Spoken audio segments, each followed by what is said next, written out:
우리 함께 인사 나누십시다. 하나님은 당신을 사랑하십니다. 아멘.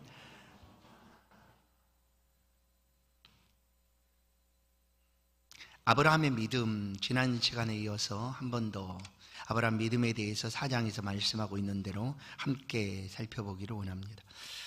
로마서 4장은 아브라함의 믿음에 대해서 우리 가운데 잘 알려주고 있습니다.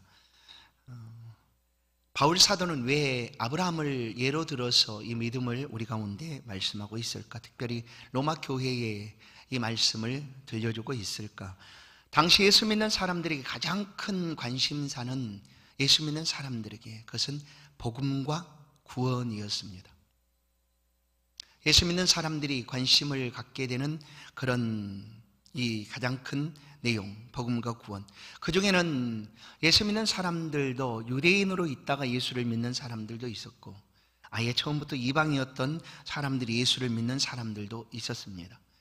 이 하나님의 집에 이런 교회에 이런 다른 사람들이 함께 모여서 딱 한 가지, 우리는 예수를 믿습니다 하는 것으로 함께 모여 있습니다. 그러나 본래 유대인이었던 사람들은 예수를 믿었지만 율법에 기록된 그것들을 다 지켜야 한다라고 그들은 여겼습니다. 율법 안에는 의식법, 또한 행위의 법, 또한 도덕법, 형식의 법, 이런 것들이 함께 율법 안에 있습니다.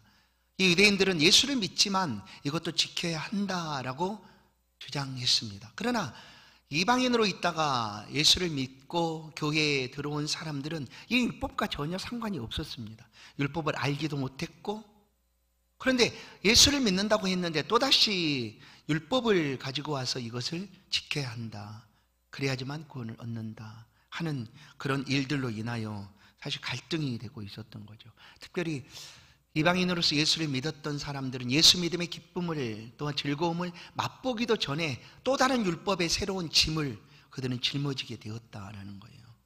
그런데 이것을 바울 사도가 소아시아 그리고 유럽까지 이렇게 복음을 전하는 그런 과정 속에서 많이 접했던 일들이었습니다. 왜냐하면 바울이 만났던 많은 대부분의 사람들은 유대인보다 이방 사람들이 많이 있었습니다. 그러나 예수의 복음을 듣고 그들이 구원을 얻었습니다. 예수 믿음으로 구원을 얻었는데, 누군가가, 그러니까 유대인으로 있다가 예수를 믿은 사람이든지 본래 유대인이었던 사람들이 야, 예수만 믿어서 구원을 얻는 게 아니야, 율법을 지켜야지 하는 그런 새로운 조항들을 그들에게 가져다 주니 갈등이 생길 수밖에 없었습니다. 그래서 바울 사도는 그가 만났던 소아시아 지역에 있었던 그리스도인들이 겪었던 그런 갈등의 원인들, 로마 교회에도 똑같이 있을 것을 알았습니다. 왜냐하면 로마 교회의 대부분의 성도들은 이방 그리스도인이 많았기 때문이죠.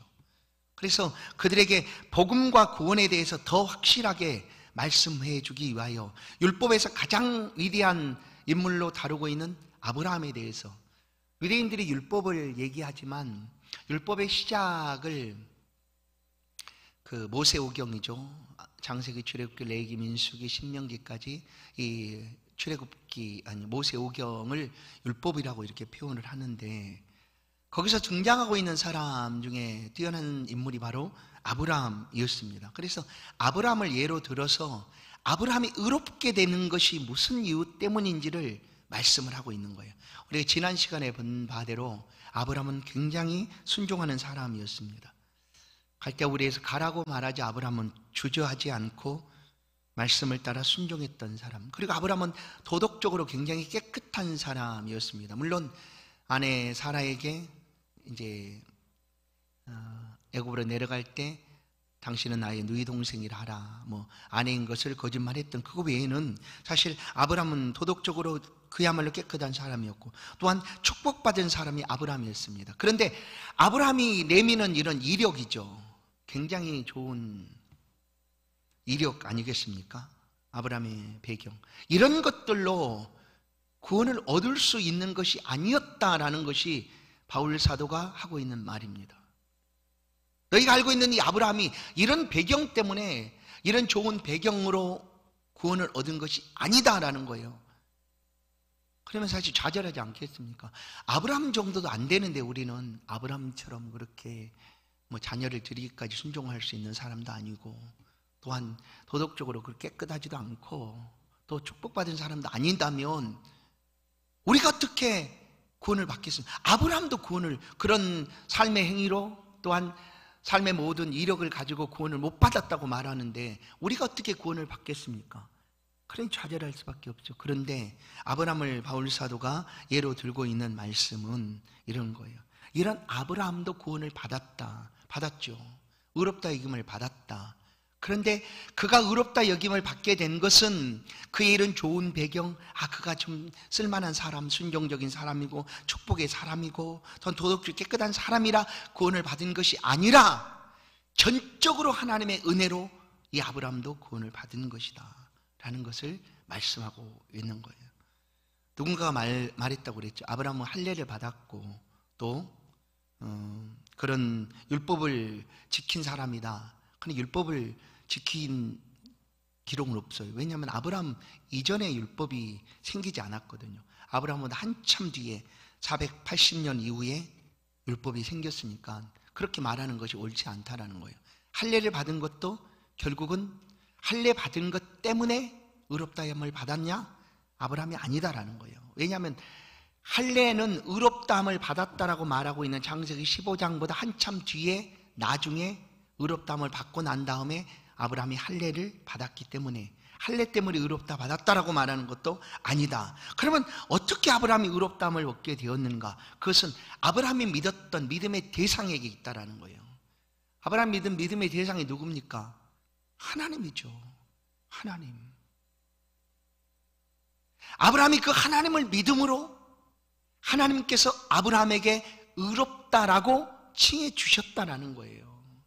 그러니까 믿음이라는 것이 우리는 우리의 믿음인 것 같은데 사실 믿음이라는 것은 믿음의 우리의 대상이신 하나님께서 우리 가운데 주시는 것이 바로 믿음입니다. 우리 믿음의 대상인 하나님을 어떻게 우리가 믿고 신뢰하는가가 믿음이라고 표현하는 거죠. 아브라함이 그 믿음을 가졌기 때문에 하나님께서 아브라함에게 의롭다라고 칭해 주셨다라는 거예요. 근데 아브라함이 의롭게 된 것은 아브라함이 의롭다함을 받을 만한 그런 무슨 근거나 그런 원인이 아브라함에게 있었는가? 전혀 없었다라고 얘기해요. 그래서 은혜라고 표현하는 거예요. 은혜. 아브라함은 은혜로 의롭다함을 얻은 거예요. 은혜로. 그가 가진 모든 좋은 이력들 때문에 이러이러한 사람이니까 하나님이 이 사람을 좋게 보고 구원을 해주신 것이 아니라 전적으로 하나님께서 아브라함에게 그냥 이 구원의 은혜를 주셨다라는 거예요. 주셨다. 그러면 우리에게도 희망이 있지 않습니까? 야, 하나님께서 이 구원을 우리 가운데 주시는 것이고 하나님께 우리의 믿음을 향하면 그 믿음을 보시고 하나님이 의롭다 하신 것이니까 우리에게도 희망이 있는 것 아니겠습니까? 아브라함처럼 그렇게 그냥 쓸만한 사람이 아닐지라도 이것이 복음의 놀라움이죠. 그러니까 누구든지 어떤 사람이든지 이 은혜에서 저버리 벗어날 사람은 없습니다. 이 땅에는 모든 사람이 하나님의 은혜를 받기에 충분합니다. 그런데 그 은혜를 누가 받는가? 그 믿음을, 은혜를 주시는 하나님을 믿을 때 받게 된다는 거예요. 믿을 때. 창세기 15장 6절에서 이렇게 말을 합니다. 아브라함이 여호와를 믿으니 여호와께서 이를 그의 의로 여기시고. 뭐라고 얘기합니까? 아브라함이 여호와를 믿으니 여호와께서 이를, 믿음을 그의 의로 여기셨다. 그러니까 아브라함이 하나님을 믿음으로 하나님께서 그 믿음을 의롭다 하시고 아브라함에게 은혜를 주시고 구원을 베풀어 주셨다라는 거예요. 그러면 이제 아브라함이 믿은 것이 좀 더 구체적으로 무엇이었는가 하는 것을 이제 4장 하반절에서는 말씀을 합니다. 지난 시간에 드린 말씀처럼 아브라함이 하나님을 믿었다 할 때 무엇을 믿었는가 하면 막연하지만 하나님께서 인류 구원을 위하여 메시아를 보내주실 것에 대해서 아브라함도 믿었다라는 거예요. 아니 아직 예수님이 태어나기 수천 년, 2500년, 3000년 가까이 전에 어떻게 아브라함이 그 예수 그리스도를 알고 믿었다고 말하는가? 그런데 신약에 예수님이 오셔서 내가 아브라함이 있을 때 함께 있었다. 그 아브라함이 나의 때 볼 것을 보고 기뻐하였다 라고 예수님이 말씀을 하시거든요. 그러니까 아브라함도 하나님을 향한 그 믿음이 어떤 믿음이었는가 하면 하나님이 보내주실 메시아에 대한 믿음을 아브라함이 가지고 있었다. 그러나 그때는 분명하지 않았겠죠. 오늘 우리처럼 우리의 믿음도 우리의 의로움도 어디에 있는가 하면 하나님께서 이미 우리 가운데 보내주신 예수 그리스도를 믿음으로 우리가 의롭게 되는 것입니다. 그러니까 우리의 믿음이나 아브라함 믿음은 어떻게 해요? 같습니다. 어떤 것 면에서 같은가 하면 행위로가 아니라 믿음으로 얻는 의로움에 대해서 아브라함의 믿음이나 우리의 믿음이나 똑같다라는 거예요. 자, 아브라함이 이제 믿음의 내용들을 보면 17절을 보면 그가 믿은 바 하나님은 죽은 자를 살리시며 없는 것을 있는 것으로 부르시는 이시니라. 죽은 자를 살리시며 없는 것을 있는 것으로 부르시는 이시니라. 사실 우리의 인간의 생각이나 머리로 이것은 절대 이해되거나 논리적으로 받아들여지는 말이 아니에요. 우리는 그렇게 이걸 그냥 쉽게 받을 수 있는 말이 아니죠. 죽은 자를 살린다? 우리 한 번도 본 적도 없고 그것을 들은 적도 사실 없어요. 그리고 또 없는 것을 있는 것으로 부른다? 이것도. 그런데 나는 잘 못 믿고 이해도 못하고 이것을 깨닫지도 못해도 하나님은 그런 분이시다라는 사실에 대해서 아브라함이 믿었다라는 거예요. 그러니까 창세기 22장에서 그의 아들을 이삭을 하나님께 바치라 할 때 아브라함은 두말하지 않고 바칩니다. 왜냐하면 죽은 자 가운데서 다시 살리시는 하나님을 아브라함이 믿었기 때문에. 그래서 주저하지 않고 맡깁니다. 그러니 이제 이 모습을 보면 욥이라는 사람들 창세기 시대의 인물이거든요. 창세기 때 인물이에요. 욥도 족장 시대의 그런 인물인데 이 욥도 뭐라고 고백을 하는가 하면 주신 자도 여호와시오 취하신 자도 여호와시오니 여호와께서 영광을 받으실 것이다 라고 고백을 합니다. 아브라함의 믿음과도 같죠. 그러니까 죽은 것 가운데서 살리시는 하나님이다 라는 것을 아브라함이 믿었어요. 그리고 또 18절을 보시면 18절 바랄 수 없는 중에 바라고 믿었으니 이게 이제 본심이죠. 우리가 절대 이것은 우리가 바랄 수 있거나 우리가 논리적으로 이것을 깨달을 수 있고 이해할 수 있는 내용이 아닌데도 아브라함은 그것을 믿었다라는 거예요. 그래서 바랄 수 없는 중에 바라고 아브라함은 그렇게 바랬어요. 근데 그것이 뭐였는가 하면 어떤 것을 아브라함이 바랬는가 하면 19절을 보면 100세가 된 아브라함이 이제 자녀를 하나님께서 주시겠다고 약속을 하셨죠. 근데 이것은 바랄 수 없는 일이에요. 누가 그걸 제일 잘 알까요? 아브라함보다 사라가 더 잘 알겠죠.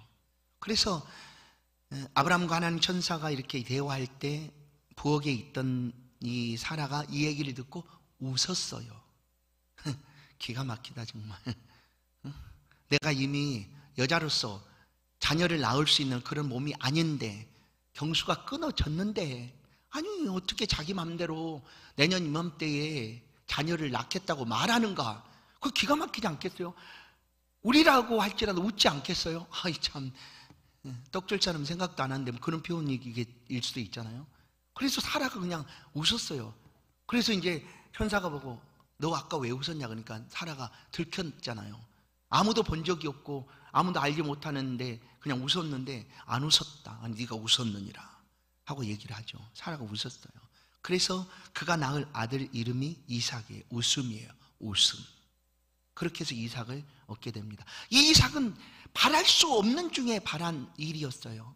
절대 이삭이 태어날 수가 없는 몸이 아브라함이었고 물론 아브라함은 다를 수 있어요. 그러나 그 사라였어요. 사라의 몸은 이미 자녀를 생산할 수가 있는 그런 몸이 태어나게 할 수 있는 그런 몸이 아니었다라는 거예요. 그런데 보세요. 그런데 18절에 보면 그런데 아브라함이 어떻게 했어요? 그 말씀이 들려질 때 바랄 수 없는 중에 바라고, 이미 끝났는데 근데도 바랬다. 이게 믿음이거든요. 이게 믿음이에요. 내 상황과 내 환경은 절대 아니야. 이건 이루어질 수도 없고 기대할 수도 없는 일이야. 그런데도 우리가 믿는다는 것은 그게 믿음이라는 거예요. 그래서 그 믿음이라는 것은 하나님이 우리 가운데 주시는 선물일 수밖에 없어요. 왜냐하면 나는 바랄 수 없다는 걸 내가 제일 먼저 알아요. 이거 가능하지 않다라는 걸 내가 제일 먼저 아는데 어떻게 그것을 믿겠어요? 근데 믿어요, 내가. 그러니 그게 놀라운 은혜죠. 하나님의 선물인 거죠. 그러니까 믿음이라는 것을 내 결정이나 주관에 따라서 내가 믿음을 이렇게 가졌다라고 우리가 자신할 수도 없는 것이 바로 이거예요. 그래서 나는 믿음이 없어요 말하는 것도 맞지 않아요. 이미 하나님은 우리 가운데 믿음을 주시고 있다라는 거예요. 하나님이 주신 그 믿음 안에서 우리가 하나님을 경외하며 섬기는 거예요. 그런데 아브라함의 믿음이라는 것은 바랄 수 없는 중에 바라는 믿음이었어요. 그의 상황은, 아내는 자녀를 생산할 수 있는 태가 닫혀버렸어요. 더 이상 자녀를 낳을 수 있는 몸이 아니었어요. 그런데도 아브라함은 바랬다, 믿었다. 그러면 뭘 믿었는가? 그래서 이제 믿음이라는 것은 믿음의 우리의 대상이신 하나님께 우리가 어떻게 반응하는가가 믿음인 거예요. 나는 안 됩니다. 나는 할 수 없습니다. 나의 상은 이렇게 좌절입니다. 할지라도, 나는 그렇게 느낄 수 있는 것이 당연하다 할지라도 그것을 가능케 하시는 하나님이 계시고 그 하나님께서 허락하시면 모든 것이 가능케 될 수 있다라는 사실을 믿는 게 믿음이라는 거예요. 그게 믿음이에요. 그 믿음을 아브라함이 보여주고 있는 것입니다. 20절 보시면 믿음이 없어 하나님의 약속을 의심하지 않고, 환경과 상황은 전혀 아니니까 한 번쯤 의심도 할 수 있지 않겠습니까? 사라처럼 웃을 수도 있고 그런데 아브라함은 믿었어요. 하나님을 믿었어요. 하나님을 믿은 거예요. 자녀가 태어난다? 그것보다 그렇게 하시겠다는 하나님의 약속하심, 그렇게 이루실 하나님을 믿은 것이 바로 아브라함의 믿음이다라는 거예요. 믿음. 이런 믿음이 우리 가운데 있어야 돼요. 그러면 그 믿음은 결국 하나님은 변함이 없고 영원토록 함께 계시고 그 하나님을 향한 믿음은 흔들릴 수가 없는 거죠. 여전히 하나님은 우리 하나님으로 계시고 그 백성들에게 필요를 따라 채워주시고 도우시고 함께 하시는 하나님이다 라는 사실이 확실하니까, 내 환경과 상황은 전혀 아닐지라도 내가 믿는 하나님은 여전히 동일하시고 함께 하시니까 믿음이 흔들릴 리가 없는 거예요. 똑같은 믿음으로 하나님을 바라볼 수가 있는 거죠. 21절, 약속하신 그것을 또한 능히 이루실 줄을 확신하였다. 확신. 이게 아브라함의 믿음입니다. 바랄 수 없는 중에 바라고, 그리고 전혀 가능하지 않는 그 일에 대해서 전혀 의심하지 않고 하나님을 믿었던 아브라함의 믿음, 이것이 바로 믿음이었다. 그런데 신약 속에서도 이런 믿음을 우리 가운데 보여주고 있는 한 사람이 있습니다. 그 여인이죠. 예수 그리스도를 잉태했던 마리아라는 여인입니다. 마리아 역시 너무나 잘 알죠. 뭘 잘 알까요? 그의 몸에서 자녀가 생기지 않는다는 사실을 다른 사람은 몰라도 이 마리아는 너무나 잘 알아요. 왜냐하면 나는 아직 남자를 모릅니다 하는 표현은 뭡니까? 남자와 그런 관계가 없다라는 얘기죠. 천하 없어도 자녀가 출생하는 방법은 남자와 여자와 관계를 통하여, 부부관계를 통하여 자녀가 출생하게 되는데 마리아는 전혀 그런 적이 없어요. 그런 적이 없어요. 옛 어른 말씀처럼 손만 잡아도 자녀가 생기냐, 혹시 그랬다면 모르겠지만 그런 일이 없죠. 정혼을 했지만 그런 일이 없었어요. 그러니까 다른 사람은 몰라도 마리아 자신은 너무나 잘 알아요. 자녀가 생기지 않는다. 자녀가 생길 수가 없지. 그렇게 알아요. 그런데 천사가 와서 내가 잉태하여 아들을 낳으리니 그 이름을 예수라 하라 하고 은혜 받은 자여 평안할지어다 하고 이렇게 다가오는 거예요. 그러니 마리아는 기가 막힐 노릇 하니까 나는 절대 그런 일 없으니까 자녀가 절대 생기지 않을 텐데, 그런데 이 마리아는 그렇게 말씀하고 계시는 하나님을 믿은 거예요. 그렇게 하시겠다라고 말씀하고 계시는 하나님을 믿은 거예요. 그게 마리아의 믿음이었어요. 나는 안 되고 절대 자녀가 생기지 않아. 그러나 지금 말씀하고 계시는 그 하나님께서 그렇게 하실 것이라는 것에 대해서 마리아는 믿었어요. 성령으로 잉태리라 하는 그 사실을 믿은 것이 바로 마리아의 믿음이다. 이 믿음도 역시 보면 아브라함의 믿음과 똑같다라는 거예요. 21절, 그래서 아브라함의 믿음을 보면 그러므로 그것이 그에게 의로 여겨졌느니라. 그것이 뭘까요? 아브라함이 지금까지 바랄 수 없는 중에 바랐고, 또한 죽은 자를 살리시고 없는 것을 있게 부르시는 그런 하나님을 믿은 그것을 그에게 의로 여겨졌느니라. 다른 것이 아니라 하나님을 믿은 그 믿음이 아브라함의 의로움이 되었다라는 거예요. 그 믿음은 오늘 우리도 가진 믿음과 똑같습니다. 아브라함은 하나님이 행하신 일에 대해서 의심치 아니하고 온전히 믿었습니다. 23절, 이제 이 아브라함의 믿음을 바울 사도가 로마서를 통하여 하고 있는 이야기가 이제 무엇인가? 바로 우리를 위하여 하는 말씀이죠. 23절을 보시면 그에게 의로 여겨졌다 기록된 것은 아브라함만 위한 것이 아니요. 이것이 그의 의로 여겨졌다 하는 것은 오늘날도 하나님을 믿는 그 믿음이 우리의 의로움이 된다라는 표현으로 말씀하고 있는 거예요. 그래서 구원과 복음과 구원에 있어서 율법의 얘기는 지금 싹 빠져 있죠. 전혀 얘기가 없습니다. 오직 은혜로 주어지는 하나님의 선물인 믿음에 대해서 이 바울 사도는 지금 말씀하고 있는 거예요. 그러니까 아브라함처럼 우리도 의롭게 되는 방법은 오직 믿음이다라는 것을 말씀한 거예요. 24절을 보십시다. 24절, 의로 여기심을 받을 우리도 위함이니, 분명하게 말하죠. 의로 여기심을 받을 우리도 위함이니, 우리의 의로움이 어떻게 되어지는가? 그것은 그 다음에 있는 구절이 나타나 있어요. 예수 우리 주를 죽은 자 가운데서 살리신 이를 믿는 자니라. 아멘. 여러분, 우리가 그 믿음을 지금 가지고 있는 것 아닙니까? 예수 그리스도를 죽은 자 가운데서 살리신 하나님을 믿는 믿음이 우리 가운데 있어요. 그 믿음이 우리의 의로움이다라고 바울 사도는 아브라함을 예로 들어서 말씀해 주고 있는 거예요. 성도 여러분, 우리가 의롭게 되는 것 역시 믿음 때문입니다. 믿음이 아니고서는 우리가 의롭다 여김을 받을 수가 없어요. 그래서 물론 우리는 의인이 아니죠. 본래 의로운 사람도 아니에요. 그러나 하나님께서 예수 그리스도를 믿는 우리를 향하여 그래 너 의로워 라고 하나님께서 인쳐 주셨기 때문에 우리가 의로운 사람이 된 거예요. 그래서 그것을 칭의, 하나님이 의롭다 칭하여 주셨다라고 표현을 하게 되는 것입니다. 그러니까 우리가 하나님의 의로움을 입고 구원에 나아가게 되는 것은 그냥 왜 이렇게 하셨을까? 하나님이 어떤 사람이 무슨 조건들을 높게 걸어놓으면 그렇잖아요. 아주 좋게 만들어 놓은 공원이 있다고 하십시다. 근데 그 공원을 아주 돈을 엄청 들여서 만들었기 때문에 입장객을 받을 때 최소한 그 입장료가 예를 들어서 10억이다 하십시다. 10억.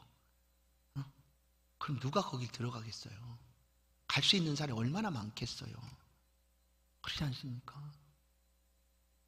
우리의 구원이 모든 사람들에게 똑같이 이루어지도록 하기 위해서 하나님이 하시는 방법이 바로 이 방법이에요. 믿음으로 의롭다 얻는 방법입니다. 하나님께서 다른 어떤 것을 요구하지 않으셨어요. 그냥 믿기만 해라. 어떤 것을 하나님이 너를 위하여, 아브라함이 가졌던 믿음, 온 인류의 구원을 위하여 메시아를 보내주실 것에 대한 믿음. 우리는 오신 예수 그리스도가 2000년 전에 우리를 위하여 십자가에 못 박혀 죽어 주심으로 우리의 구원을 완성하셨다라는 그 사실을 믿는 믿음. 그게 어려운 게 아니잖아요. 그게 무슨 10억을 내는 것 같은 그런 어려움입니까? 만약에 그렇게 어려운 조건을 가지고 구원을 얻는 것이라고 한다면 많은 사람들이 아예 포기를 했을 거예요. 그러나 전혀 그럴 필요가 없다라는 거예요. 누구든지 믿기만 하면 주 예수를 믿으라. 그리하면 너와 내 집이 구원을 얻으리라. 이것이 복음 아닙니까? 아주 이 복음을 우리 가운데 들려주시고 믿기만 하면 의로움을 얻고 구원을 얻겠다 하시는 말씀으로 우리 가운데 말씀을 하고 있습니다. 예수는 우리 의로움을 위하여 값을 지불하여 주셨고 친히 십자가에 못 박혀 죽으셨다. 우리 의로움을 위하여. 그리고 우리의 그 의로움이 영원토록 인쳐지시기 위하여 무덤문을 여시고 3일 만에 살아나신 것입니다. 그래서 예수를 믿는 사람은 영원토록 의로운 사람으로 삶을 살아가게 됩니다. 말씀을 맺습니다. 우리의 믿음 역시 우리를 위해 죽으신 예수 그리스도를 믿는 그 믿음입니다. 베드로전서 1장 2절을 보면 곧 하나님 아버지의 미리 아심을 따라 성령이 거룩하게 하심으로 순종함과 예수 그리스도의 피 뿌림을 얻기 위하여 택하심을 받은 자들에게, 자 여기까지 보세요. 예수 그리스도의 피 뿌리심을 얻기 위하여 택하심을 얻은 자들과 그들에게 편지하노니 은혜와 평강이 너에게 더욱 많을지. 그렇습니다. 우리가 예수 그리스도의 피 뿌림을 얻기 위하여 먼저 하나님이 택하심을 입은 사람들입니다. 그리고 그 은혜로 구원을 얻은 사람이다. 그렇게 하나님의 자녀가 되고 상속자가 되었습니다. 로마서 4장 13절 아브라함이나 그 후손에게 세상의 상속자가 되리라고 하신 언약은 율법으로 말미암은 것이 아니요 오직 믿음의 의로 말미암은 것이니라. 아멘. 믿음의 의로 된 것입니다. 율법이 아니에요. 나중에 또 볼 기회가 있겠지만 그렇다고 그러면 율법이 필요 없는 것이냐? 그건 아니라고 말씀드렸죠. 그 얘기도 이제 로마서에서 바울이 합니다. 그러면 율법 필요 없네요. 뭐 율법 필요 없는 것 아니에요. 율법이 폐기된 거 아니에요. 그러지 않다라고 이제 바울 사도는 또 말씀을 해주고 있습니다. 율법으로 말미암은 의로움이 아니라 오직 우리의 의로움은 믿음으로 말미암은 의로움이다. 아브라함이 가졌던 그 믿음처럼 오늘 우리의 믿음으로 말미암아 의로움을 얻게 되었다. 아브라함에게 은혜를 주신 것처럼 오늘 우리에게도 하나님이 은혜를 주셨는데 바로 그것이 믿음입니다. 에베소 2장 8절 말씀이에요. 이 말씀을 함께 읽고 마치겠습니다. 같이 한번 읽겠습니다. 시작. 너희는 그 은혜에 의하여 믿음으로 말미암아 구원을 받았으니 이것이 너희에게서 난 것이 아니요 하나님의 선물이라. 아멘. 얼마나 감사합니까? 믿음이 하나님이 주신 선물이에요. 여러분에게 선물이 다 있지 않습니까? 하나님 주신 선물을 꼭 붙드시고 붙잡고 모든 것을 가능케 하시는 하나님, 바랄 수 없는 중에 바랬던 아브라함처럼 그 하나님을 향한 믿음을 다시 한번 굳건하게 견지하시고 하나님께 영광 돌리는 그리고 감사하는 그런 복된 신앙생활 되기를 주의 이름으로 축원합니다. 하나님 감사합니다. 좋으신 하나님, 이 믿음이 어떻게 우리 가운데 왔는가, 또 이 믿음으로 우리가 어떻게 새 사람이 되었는가, 말씀을 들을 때 또 주의 말씀 앞에 우리의 삶을 맡기고 이 말씀의 은혜 가운데 우리가 감사하며 주께 나아갑니다. 우리에게 믿음 주셔서 감사합니다. 아니 그리스도 예수의 핏뿌림을 얻기 위하여 미리 택하여 주신 것 감사합니다. 아브라함의 믿은 그 믿음처럼 우리도 하나님을 믿사오니 이 믿음이 하나님을 기쁘시게 하는 복된 삶이 될 수 있도록 은혜를 베풀어 주옵소서. 믿음에서 전혀 흔들리지 않게 하시고 믿음의 대상이 하나님과 함께 한 주간도 믿음으로 승리하는 복된 삶을 살아가도록 주의 백성들을 지키시고 인도하여 주옵소서. 예수 그리스도의 이름으로 기도하옵나이다. 아멘. 찬송 370장입니다.